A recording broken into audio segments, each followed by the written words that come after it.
Laboratory.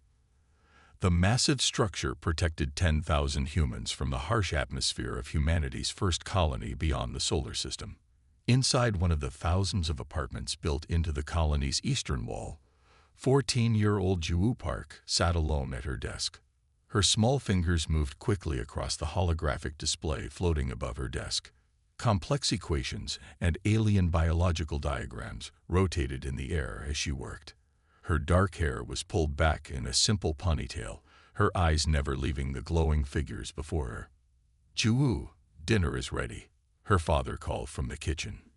"5 more minutes," she answered, not looking away from her work on Raxi respiratory systems. The aquatic species had 3 different lung structures that could process both water and various atmospheric gases. Juwu had been building a mathematical model that predicted how these systems might have evolved. Her mother, Yuna, appeared in the doorway. "Now, Juwu, your father made your favorite." With a small sigh, Juwu saved her work and followed her mother to their small dining area. The apartment was modest but comfortable, with a view of the colony's central garden dome. Her father, Minho, was setting out bowls of bibimbap with synthesized beef grown in the colony's food labs. "How's the project coming?" he asked as they sat down. "I think I found something interesting," Juwu said, mixing her food. "The Raxi third lung might not be for breathing at all. The calculations suggest it could be for communication, low-frequency sounds that travel underwater." Her parents exchanged a look. This was typical of Juwu. While other 14-year-olds in the colony were concerned with friends and games, Juwu spent most of her time on advanced xenobiology and mathematics. The colony's education had moved her to special independent studies 3 years ago when she had completed the standard curriculum. "Did you see the news?" her mother asked. "A delegation from the Galactic Concord arrived today." Juwu shrugged. "More meetings about trade routes. Apparently it's something different this time," her father said. The colony director said it was a routine cultural exchange, but security has been increased around the central hub. Aliens were nothing new to Juwu. Unlike most humans back on Earth, who still marveled at non-human intelligence, the children of New Seoul had grown up seeing different species regularly. Juwu found them fascinating from a biological perspective, but the political aspects bored her. "I'm going to finish my work after dinner," she said, quickly eating her food. Later that night, as Juwu slept, her parents sat in the living area speaking in hushed voices. "They can't be serious," Yuna said, her face pale as she looked at a message on her tablet. "She's just a child." Minho ran his hands through his hair. "The director said they specifically asked about her. They've been reviewing the colony's educational records." "But why? There are other gifted children here." "Not like Juwu," Minho said. "You know she's different." The next morning, Juwu woke to find both her parents home, which was unusual. They typically left early for their engineering shifts. "What's going on?" she asked, seeing their serious faces. "We have to attend a meeting at the central hub," her mother said carefully. "The Galactic Concord representatives have asked to meet you." Juwu frowned. "Me? Why?" "We don't know exactly," her father said, "but it's important that you be polite and respectful." 2 hours later, Juwu sat in a large meeting room in the colony's administrative center. Her parents sat beside her, facing 5 alien representatives and the human colony director. The being in the center was clearly the leader. Ambassador Tahoe had smooth blue skin and 4 eyes that blinked in an alternating pattern. His species, the Nelvar, had been among the first to contact Earth 50 years ago. "Thank you for coming, Juwu Park," the ambassador said, his translator converting his clicking speech into Korean. "We have been most interested in meeting you." "Why?" Juwu asked directly, ignoring her mother's gentle touch on her arm warning her to be more formal. The ambassador's upper eyes blinked. "Direct. Good. I will be direct as well. The Galactic Concord maintains peace and prosperity among 73 spacefaring species through various means. One of these means is an ancient tradition that predates even my species' membership." Juwu listened, curious despite herself. Every 100 years, each member species provides a tribute to an entity known as the Void Leviathan. The colony director cleared his throat. Ambassador, perhaps these details aren't appropriate for. The child deserves to know, interrupted a smaller alien with feathery appendages, especially given the circumstances.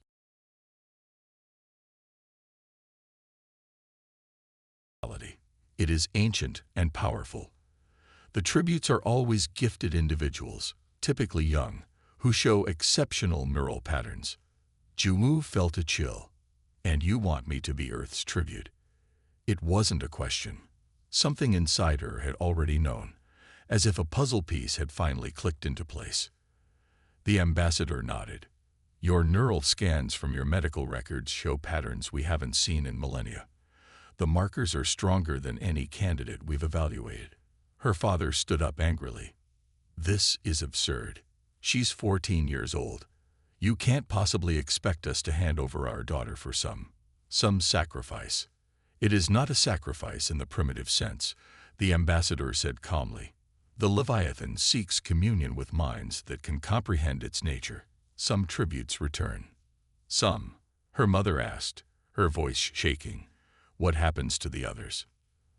The ambassador's 4 eyes blinked in sequence. That is unknown. This meeting is over, her father declared. We refuse. You misunderstand, the ambassador said.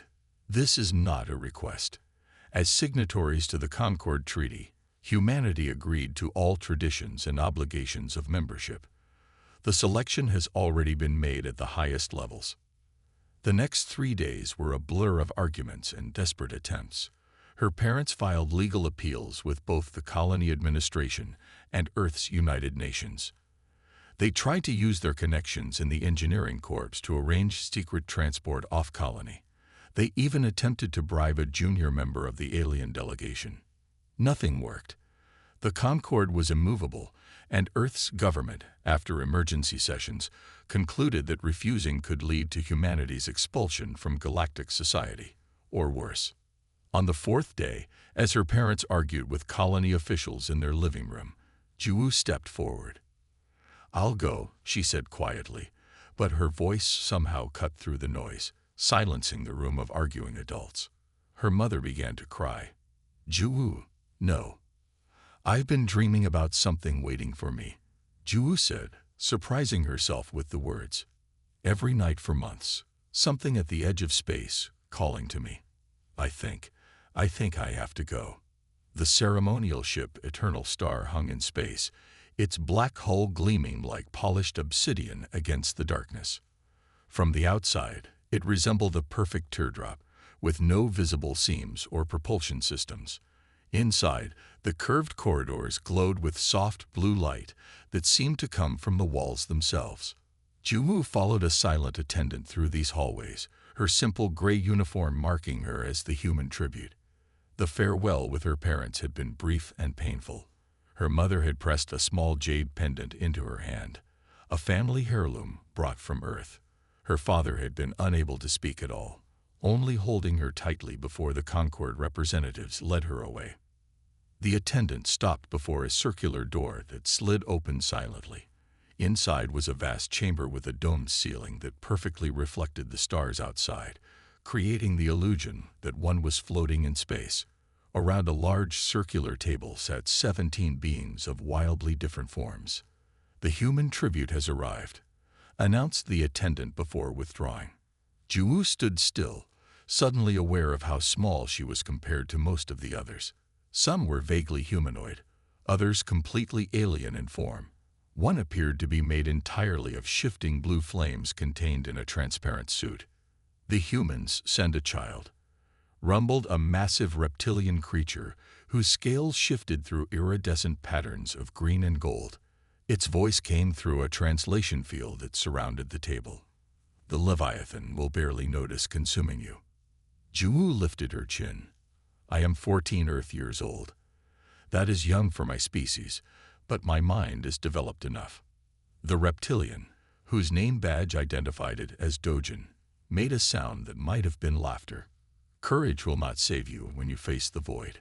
Leave her be, said another voice, musical and complex like overlapping wind chimes. Jiwoo turned to see a being that resembled a collection of luminous geometric shapes that constantly rearranged themselves. Despite its alien appearance, something about it felt welcoming. "Can't you sense it, Dojun?" the glowing entity continued. "She carries the old pattern." "Superstition," Dojun muttered, but fell silent. The luminous being floated closer to Jiwoo. "I am Unji. My kind is called the Lumi. Please join us. We were discussing our homes." A different Concord species, and each had been selected for exceptional abilities. Nero, a six-limbed mathematician from a high-gravity world, could calculate faster than most computers. Hanmu, a gaseous entity contained in a mechanical suit, could perceive electromagnetic spectrums invisible to most species. The tributes were housed in private quarters but encouraged to spend time together in the common areas. Some remained aloof, but others, like Yunji, seemed eager to connect before their final destination. The ship's AI informed them that the journey to the Void Nebula would take 3 standard months. During this time, they would be provided with all comforts and opportunities to learn more about the Concord's history. Jiwoo quickly found herself drawn to Yunji. The Lumi communicated primarily through mathematical equations projected into the air, which somehow Jiwoo could understand intuitively. They spent hours in the ship's observation dome, watching distant stars while discussing complex theories. "Your species processes information differently than most," Yunji observed one day. "You make connections where others see only random data." "Is that why I was chosen?" Jiwoo asked. "Partly." Yunji's form shifted, geometric patterns rearranging into something more compact. "The selection criteria are ancient and not fully understood even by the Concord's oldest members." During the second month of their journey, tensions began to rise among some of the tributes. Though none spoke directly of their destination, the reality of their situation became more apparent as the ship moved deeper into unexplored space. One evening, while most others were in their quarters, Jiwoo found Yunji in the observation dome, its form glowing more dimly than usual. "Are you afraid?" Jiwoo asked. Yunji's patterns shifted slowly. "Fear is not quite the right word for my kind, but I am uncertain. The unknown awaits us all. No one has told us exactly what happens when we meet the Leviathan," Jiwoo said. Yunji's form brightened slightly. "The Concord doesn't tell the full story. Some tributes do return, changed forever. They become important. They reshape histories. Return." But the ambassador made it sound like we are being sacrificed. Yunji moved closer. "That is the simplest explanation, and the one they prefer to give. The truth is more complex. Throughout Concord history, about 1 in 50 tributes returns. When they do, they are transformed." Jiwoo thought about this. "How are they changed?" "That varies. Some gain abilities beyond their species' normal capabilities. Others bring knowledge that advances their civilization by centuries. All are forever marked by the encounter." "Why me?" Jiwoo asked, touching the jade pendant at her neck. "Humans just joined the Concord. There must be others more suitable." Yunji's form expanded, creating a pattern that somehow expressed concern. "Your brain resonates with frequencies similar to the Leviathans. Humans are new to us, but something about your species is familiar to it." "Familiar? How can we be familiar to something the Concord has known for thousands of years?" "That," Yunji said, its lights dimming, "is the question that troubles many in the Concord leadership." As they approached the final weeks of their journey, Jiwoo began having strange dreams. In them, vast equations unfolded across dimensions, beautiful and terrible in their complexity. A voice that wasn't really a voice spoke directly into her mind in a language she somehow understood without knowing. Asterisk approaching. Finally, the cycle continues asterisk. She would wake from these dreams with her mind racing, filled with concepts she couldn't quite grasp in her waking hours. She began drawing the symbols she saw in her dreams, covering the walls of her quarters with them. One morning, she woke to find the ship's captain, a tall, thin humanoid with reflective skin, standing in her doorway, staring at her drawings. "How long have you been having the dreams?" the captain asked without preamble. "Since we entered the Void Nebula," Ju answered honestly. The captain nodded. "It's rare for a tribute to receive communications this early. The Leviathan must be particularly interested in you. What does it want from me?" The captain studied her for a long moment. "The Leviathan exists beyond our understanding. It guards the boundaries between dimensions, keeping at bay forces that would unmake reality as we know it. Why it requires tributes is one of the great mysteries of the universe." After the captain left, Jiwoo sought out Yunji in the observation dome. Through the transparent ceiling, they could see the Void Nebula surrounding them, a vast cloud of swirling darkness, speckled with points of brilliant blue light. "I've been having dreams," Jiwoo said.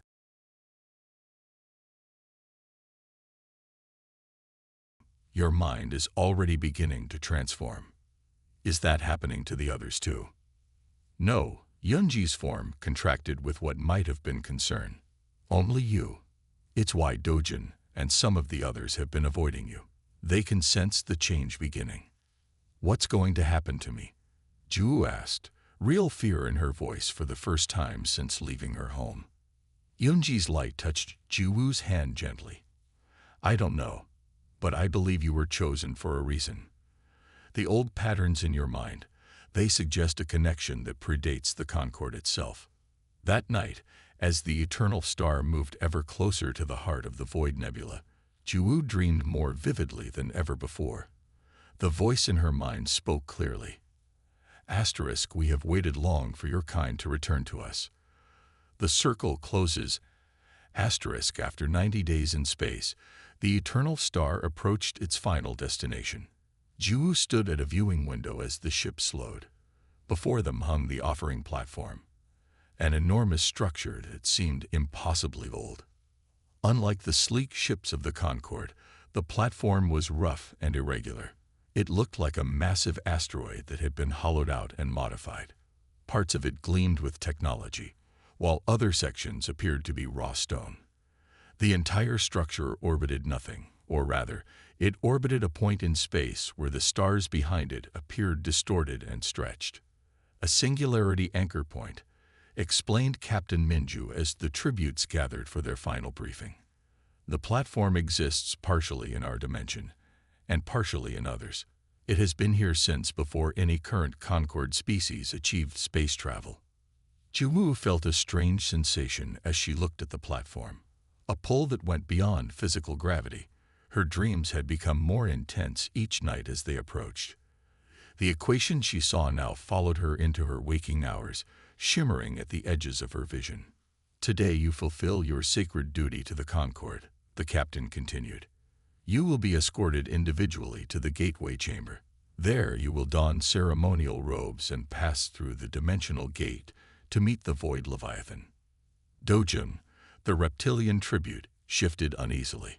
"What exactly happens after we pass through?" The captain's reflective face showed no expression. "That is known only to those who have returned, and none from the last 3 ceremonies have done so." A nervous murmur passed through the gathered tributes. Yunji's geometric form pulsed with soft light next to Jiwoo. "We will proceed in order of species age in the Concorde," the captain announced. "The Vril tribute will go first, then the Sidoni, and so on. As humans are the newest members, Jiwoo Park will be last." The tributes were led to a large waiting chamber inside the platform. The room was circular with stone benches around the walls. At its center stood a raised dais with a doorway leading to the gateway chamber. The walls were covered with markings. Some appeared to be writing. Others looked like scientific notations. One by one, the tributes were called forward. Each was given time to meditate or prepare before being led through the doorway. None returned. Dojin went 7th, his scales flashing with nervous patterns. He turned at the doorway and looked back at the remaining tributes. "May the void receive us all," he said, then disappeared through the door. As the hours passed, the waiting room emptied. When Yunji's turn came, the luminous being approached Juwu. "Your species has a custom," Yunji said softly, "a word for partings." "Goodbye," Juwu whispered. "Goodbye, Juwu Park. I believe we were meant to meet. Whatever happens next, remember what you've seen in your dreams. The equations are real."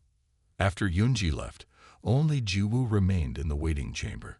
With nothing to do but wait, she began examining the ancient markings on the walls more closely. Most were incomprehensible to her, though some of the mathematical symbols seemed familiar from her dreams. As she moved around the room, something near the floor caught her attention. Kneeling down in a far corner, she found a section of wall with markings different from the others. She traced her fingers over symbols that were unmistakably human in origin, simplified Chinese characters alongside what appeared to be early Korean Hangul. "Impossible," she whispered. "First contact was only 50 years ago." Yet the markings were clearly ancient, worn with age like everything else on the platform. Next to the characters was a simple drawing, a circle with a small figure inside it, reaching out to another circle containing what might have been a stylized wave or serpent. The door opened, and Ambassador Tejo entered the waiting chamber. His 4 eyes blinked in sequence as he approached her. Brushing dust from her knees. "There are human writings here. How is that possible?" The ambassador looked uncomfortable. "The platform predates all current records. Perhaps they only resemble human writing." Juwu knew he was lying but said nothing more. The pull she had felt since arriving was growing stronger. Something beyond the gateway was calling to her specifically. She followed Ambassador Tejo through the doorway into a smaller chamber. In the center stood a vertical oval of darkness, edged with a silvery light. Unlike a simple black surface, this darkness seemed to have depth, and within it, tiny points of light glimmered like distant stars. The dimensional gateway. An attendant approached, carrying folded robes of shimmering blue material. Ambassador Tejo took them and turned to Juwu. "As is tradition, you will don these ceremonial garments before meeting the Leviathan," he said. "Then we will perform the offering ritual, which has remained unchanged for 12,000 years." But Juwu wasn't listening anymore. The gateway seemed to pulse, calling to her. The equations from her dreams flowed around her, visible now even with her eyes open. They were beautiful in their complexity, a language more fundamental than words. Without conscious decision, she began walking toward the gateway. "Wait," Ambassador Tejo called. "The ritual must be performed properly." Juwu turned her head slightly. "It's been waiting for me." "The Leviathan awaits, child of Earth," the ambassador said quickly, trying to regain control of the situation. "But first you must." Juwu didn't hear the rest. The pull was irresistible now. She stepped forward, drawn by an inexplicable certainty, and passed through the gateway before the ceremony could even begin. For a brief moment, there was a sensation of cold so intense it burned, then a feeling of being stretched in countless directions at once. Juwu expected darkness beyond the gateway, a void where some monstrous creature waited to consume her.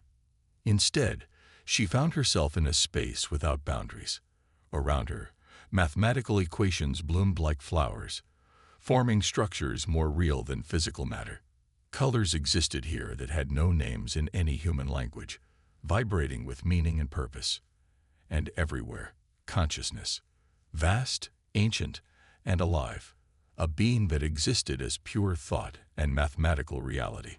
The Void Leviathan wasn't a monster.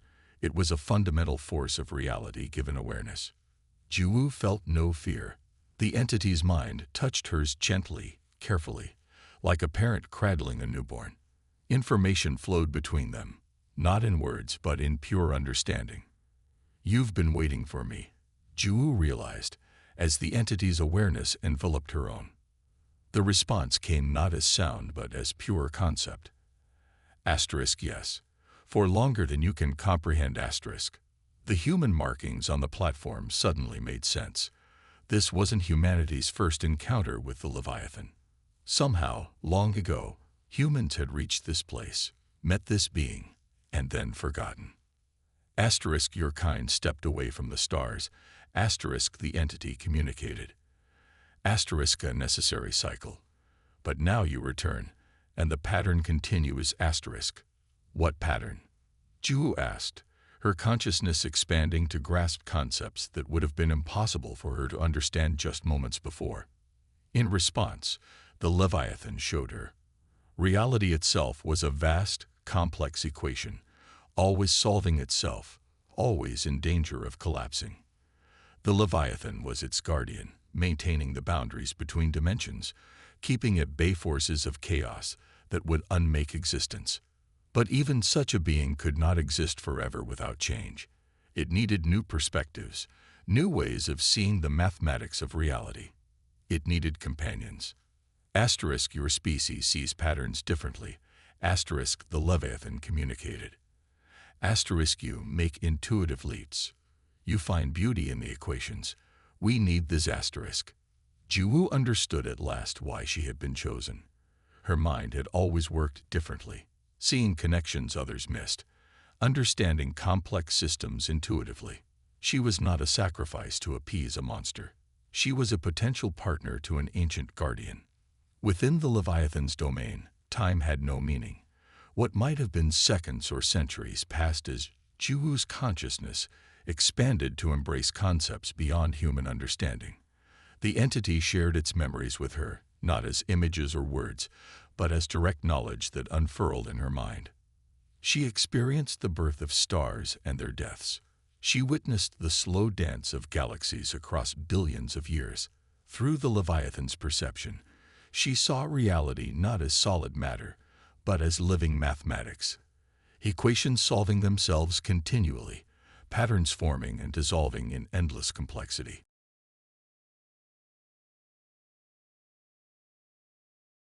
Or a god, but a guardian. It existed at the boundaries between dimensions, maintaining the walls that kept reality stable and protected. You keep things out, Ju realized, her thoughts flowing directly to the entity. Things that would destroy us. The response came not in words, but in pure understanding. Asterisk yes. What your kind might call void predators. Beings of anti-reality that consume existence itself. They'd press constantly against the boundaries. Without vigilance, they would enter and unmake everything. Asterisk. The Leviathan showed her glimpses of these entities. They defied description, being not so much creatures as wholes in existence, equations that canceled out reality instead of supporting it. Ju's mind recoiled from the sight, but the Leviathan's presence steadied her. Asterisk for eons I have maintained the watch. Asterisk the entity communicated. Asterisk but consciousness, even mine, changes over time. I require new perspectives to remain effective. This is why I call tributes. Asterisk.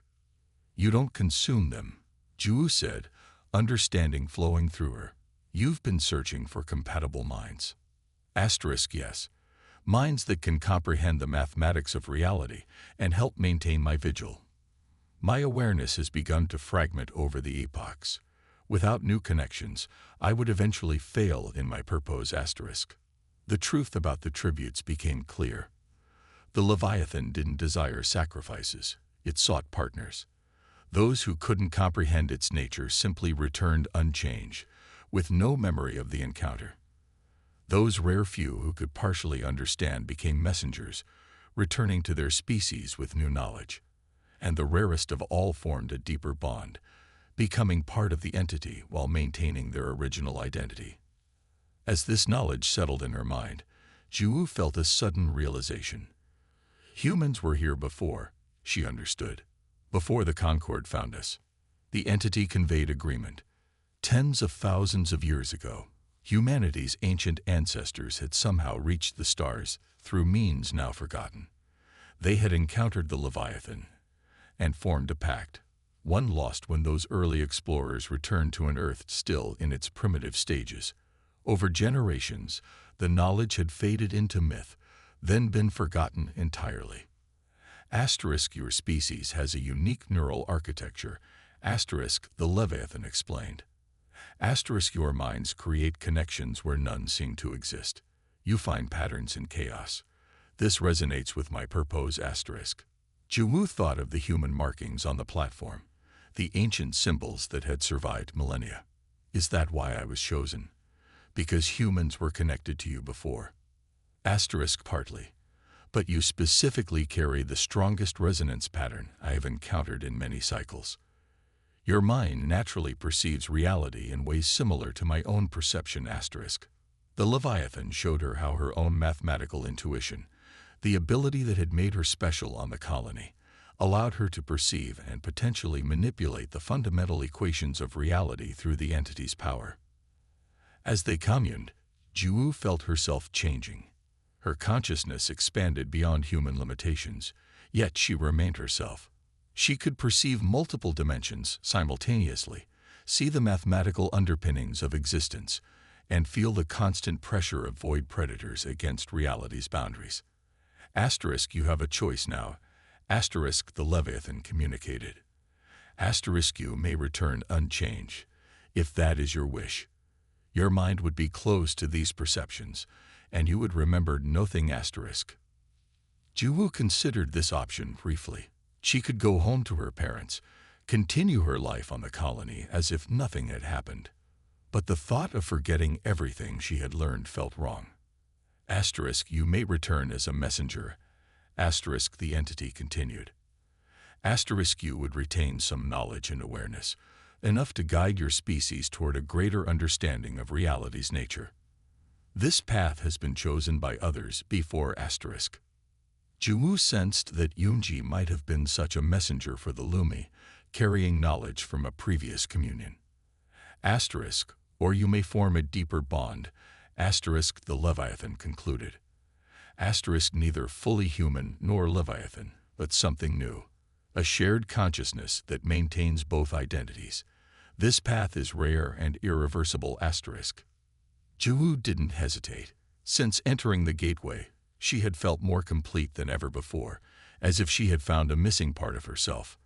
I choose partnership, she decided. Neither fully human nor Leviathan. Consciousness merged partially with hers, creating something new while preserving what made Jiwoo herself. Her awareness expanded exponentially, allowing her to perceive reality across multiple dimensions simultaneously. Knowledge flowed between them freely now, the Leviathan gaining her human perspective, her intuitive leaps and emotional understanding, while Jiwoo gained the entity's vast experience and its ability to manipulate the underlying structure of reality. Together, they turned their attention to the boundaries the Leviathan guarded. Jiwoo saw how the entity maintained these walls through complex mathematical operations that reinforced the laws of physics. But she also perceived weaknesses, places where the boundaries had begun to thin over eons. We can strengthen them, she realized, her human creativity combining with the Leviathan's power. Here and here, new patterns that self-reinforce. The Leviathan considered her suggestion. Then together they implemented it. Reality shifted subtly around them as the mathematical equations adjusted. The boundaries grew stronger. Asterisk, this is why I needed you. Asterisk the Leviathan communicated. Asterisk your kind sees solutions I cannot. Asterisk. As their minds worked in harmony, Jiwoo understood the true purpose of the tributes. The Concord had interpreted the Leviathan's call as a demand for sacrifice, but it had always been an invitation to partnership. The entity wasn't consuming minds, it was evolving through connection with them. The others, Jiwoo asked suddenly, thinking of her fellow tributes. Where are they? Asterisk, those who cannot comprehend are returned unchanged. Asterisk, the Leviathan explained. Asterisk, they wait now on the platform, with no memory of our meeting. Only you chose partnership this cycle. Asterisk. Jiwoo felt a momentary sadness for Yoonji and the others, but it was overshadowed by the wonder of her new existence. She was still herself, still a 14-year-old girl who loved mathematics and xenobiology, but also something more. Through her connection with the Leviathan, she could perceive the cosmos in its true form and help protect it. I need to return to the platform, she realized. To explain. The Leviathan agreed. Asterisks. The cycle must continue. Your kind must know the truth of our ancient connection asterisk. Together, their merged consciousness began the process of returning Juwu's physical form to normal space, though she would never again be simply human. 3 weeks passed after the last tribute entered the gateway. On the offering platform, the Concord delegation had already begun preparations to leave. Their ceremonial duty was complete. The tributes had been offered to the Void Leviathan as tradition demanded. None had returned, as expected. Ambassador Tejo stood in the gateway chamber, overseeing the final rituals to close the dimensional portal until the next ceremony, a century in the future. Several high-ranking Concord officials joined him, along with the human representatives who had remained stoic throughout the proceedings despite losing their young tribute. The offering cycle is complete, intoned the platform's ancient eye. Gateway closure will commence in 30 minutes. Suddenly, the dark oval of the gateway flared with unprecedented light. Everyone in the chamber stepped back, shielding their eyes. The light pulsed 3 times, then subsided. From the gateway stepped Juwu Park. She appeared physically unchanged, still a 14-year-old girl in the simple gray uniform she had worn 3 weeks earlier. But something was different. She moved with a fluid grace that seemed both human and not. Her eyes, once dark brown, now contained shifting patterns of light that resembled the stars visible in the gateway itself. Most strikingly, she radiated a subtle energy that caused the platform's ancient technology to hum to life around her. Panels that had been dormant for millennia began to glow. Displays activated, showing complex equations that flowed and changed. "Impossible," whispered Ambassador Tejo, his 4 eyes blinking rapidly in sequence. "No tribute has returned in 3 centuries." Juwu smiled, a simple human expression that somehow conveyed both her youth and something ancient beyond comprehension. "The Guardian sends greetings to the Concord," she said, her voice echoing slightly as if coming from multiple places at once. News of her return spread through the platform within minutes. Chaos erupted throughout the Concord delegation. The tributes who had been rejected by the Leviathan and returned with no memory of their encounter were brought to see her. Most backed away instinctively, sensing something beyond their understanding. Only Yunji approached without fear. "You formed the bond," the luminous being said.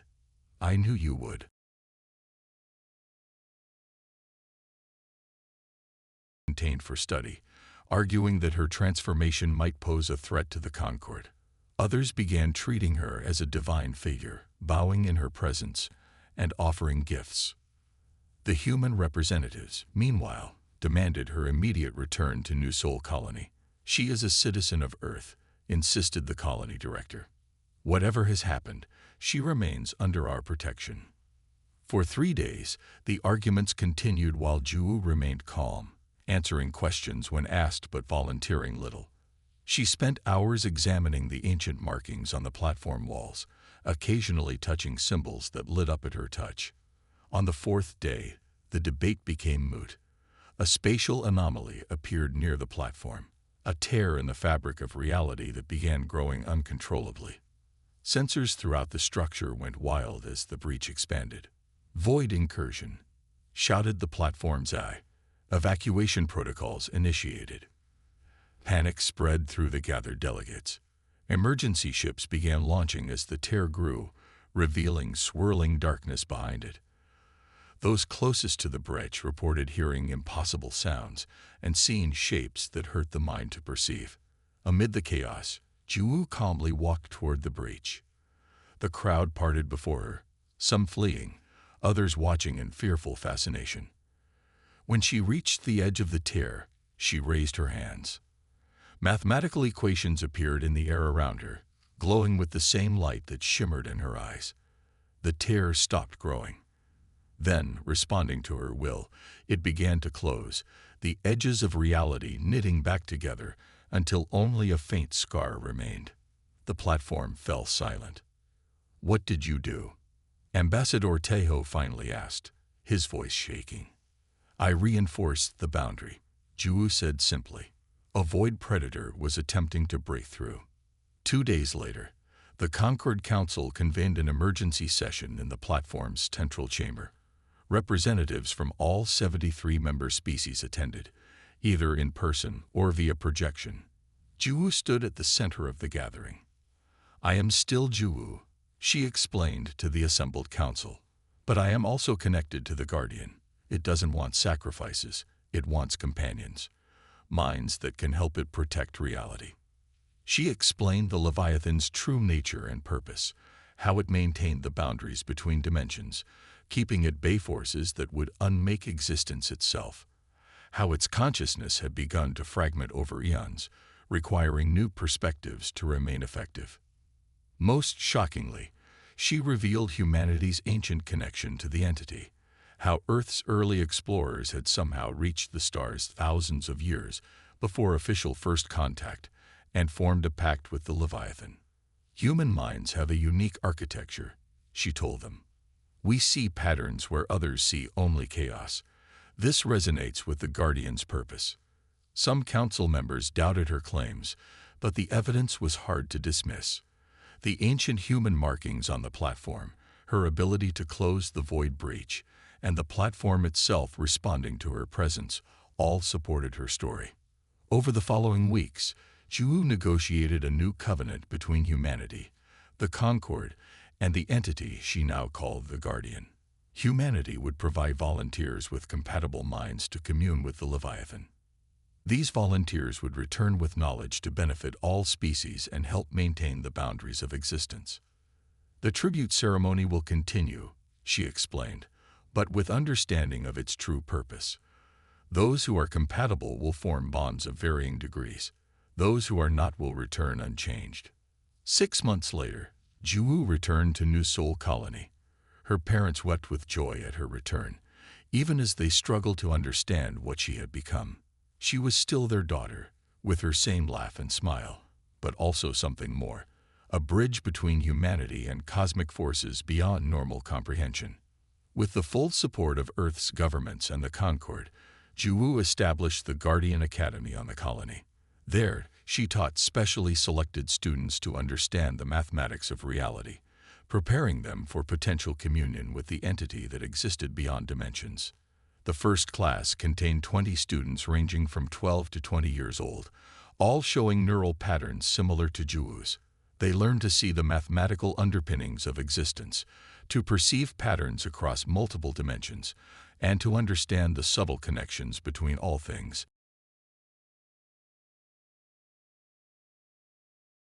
Messengers, returning with knowledge to advance our understanding.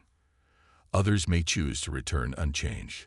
All paths serve the Guardian's purpose. A year after her return, Juwu stood at the colony's observation dome, looking out at the crimson light of Proxima Centauri.